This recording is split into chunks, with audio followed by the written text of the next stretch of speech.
What's going on, everybody? Jockeynerd here with another episode of In the Moment with Jockeynerd. Today, I wanted to talk to you guys about insecurities, what my insecurities are, what common insecurities there are, and how I deal with them. So hopefully, you can apply it to your life and hopefully come out a better person. So common insecurities we see with people are usually how much money they have, what kind of job they have, their age. The most common I see in the gym is their weight because a lot of my clients come in looking to lose weight or gain weight. I mean, it doesn't matter if you're overweight or skinny because people that are overweight want to lose weight because they have an insecurity about how they look, and even if they're people are too skinny, they still have an insecurity about how skinny they are. So there's both sides of the table right there. People have an insecurity over anything about their physical appearance, their hair, the state of their skin, if they have pimples or moles or birthmarks, and even their boobs. Guys worry about if they have man boobs, girls worry about how big their breasts are. People worry about if they're in a relationship or not. A lot of people are insecure that they are in a relationship or either that they're alone and they feel like they're never going to find somebody.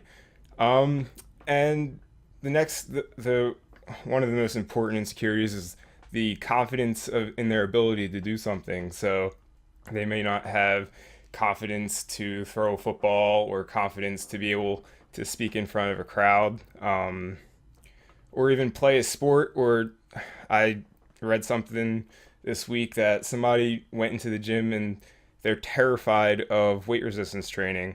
They're fine with cardio. They do cardio their entire life, but they just, as soon as they hit the weights, they see people that are bigger than them and have weightlifted longer than them, and they're afraid and they just leave the gym. The biggest insecurity that I have, I'll admit, is my weight. I was 240 pounds in high school, and I got made fun of and bullied a lot for how obese I was. And what made me realize how big of an insecurity it was is a few of us trainers were talking in the office, and they were talking about how excited they were to go to the beach, and everybody loves the beach, and I never liked the beach. So I turned to them and I was like, what's so great about the beach? I never really liked going to the beach. And they looked at me like I was crazy, and they're like, well, why don't you like the beach at all? And it made me think, and I was like, oh, it's probably because I really don't like to take my shirt off in front of people. So going to the beach is a little bit hard for me because I don't like to walk around the beach without my shirt. And my one coworker, he just looked at me, he's like, you you don't like to go to the beach and take your shirt off? And then I had to go into the whole spiel about how I was bullied when I was younger because I didn't like because of how overweight I was, and it just stuck with me no matter how much weight I lose or how much my training improves. It doesn't matter what body fat percentage I am. I'm about 12% body fat right now, so, and I'm on a cut. It's just that kind of trauma when you're that young just sticks with you, and it shows through public speaking.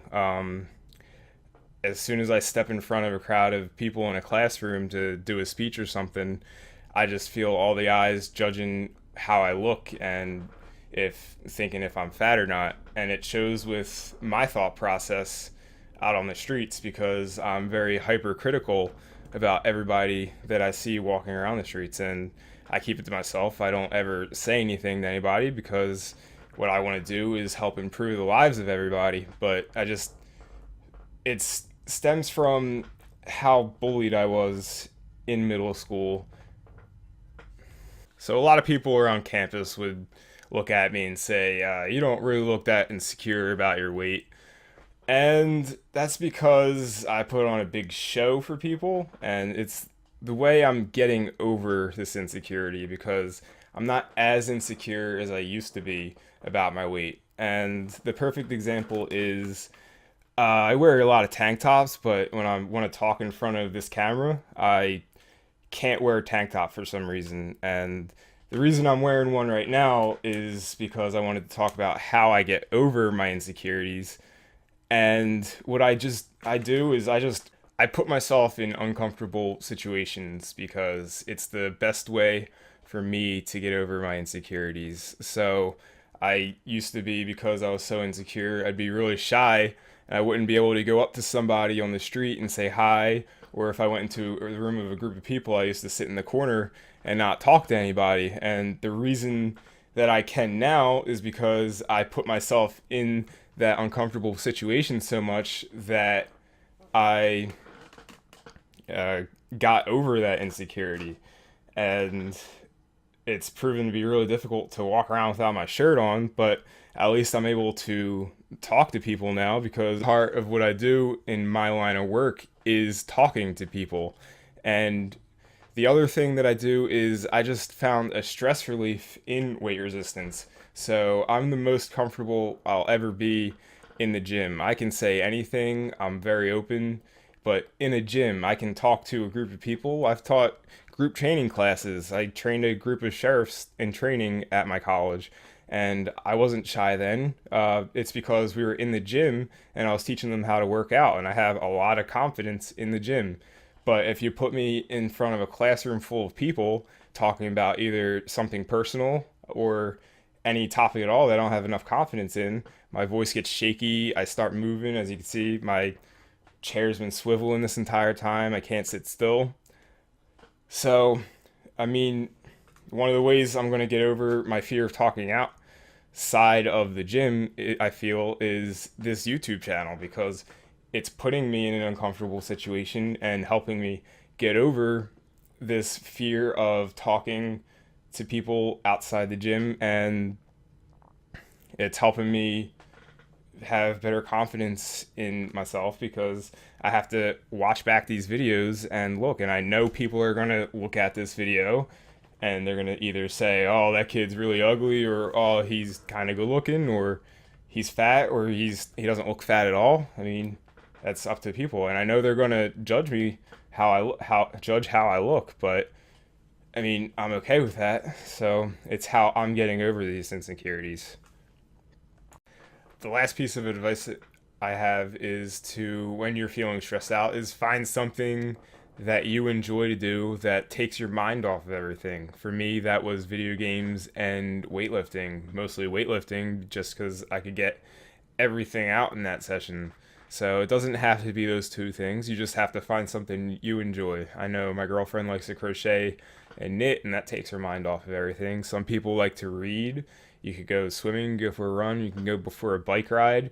You could even just watch a movie if that's what takes your mind off of everything. Just get your mind off of it if you're feeling down. Do something about it, because the only person who can make a difference, and the only person, I shouldn't say the only person, but you're the biggest factor that can help you get over your insecurities. And if you're just sitting there and thinking about it and not physically taking action to do anything to help your insecurities, then it's never going to get better. It doesn't matter who tries to talk to you or how much motivational talk there is for you. It's not going to get better until you take action. So just do something to help yourself. The last thought I had was, it doesn't matter if you're overweight, skinny, how old you are, your race, your skin color, what you look like, or how much money you have. The only thing that matters is what you think of yourself, and you're the only person who knows the real you. You have to fill yourself with people that you don't have to lie to, because the people worth keeping in your life are going to stick around for the real you. The people that leave aren't worth keeping, because they're just going to make your life unhappy. So if you like these talks, please like, comment, subscribe on my video. If you'd like to leave a comment about what your insecurities are and how you're overcoming, that'd be great. I'd love to read all those, and have a nice day.